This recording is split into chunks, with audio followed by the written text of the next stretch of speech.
Son of the Holy Spirit, very beloved, we are able to serve His pastors as members of the different ministries of our parish. As church workers, we must take examples of Christian living in faith and conduct. You must strive to grow in holiness and observant of the Lord's command to love your neighbor. Now I ask you to answer the following questions. Your answer will be, yes, Father.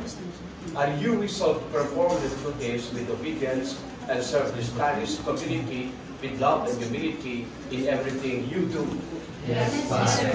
Are you resolved to continue to strive more earnestly than ever to live the Christian life, to give good example, and to take your faith more seriously? Yes, Father. Are you resolved to promise respect and obedience to the bishop and to me, your parish priest? Yes, Father. May you follow the example of Christ, who did not come to be served, but to serve, for the greater glory of God the Father. Let us pray.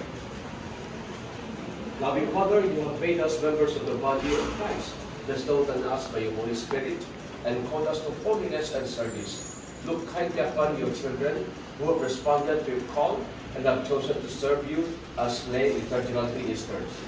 Bless them and fill them with your love and the true joy that we can only find in serving you. Let them manifest your Son, Jesus Christ, and guide them in the path of holiness.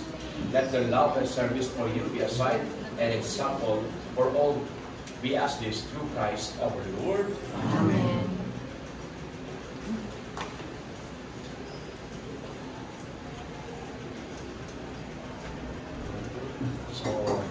So habang sinusuot nyo na ngayon ng video, sige, suot nyo na. Kasi nandito si Brother pala eh. Okay. So habang sinusuot nyo, okay. Okay. So yun, kayo ay yung bagong kakalaban sa parish priest. Okay. Okay, mas katandaan nyo humility first, okay? Humility, and then obedience. Umulikod na ako ng ayusin mo. Hindi, ilikod ayusin mo na yan. Pasutin mo.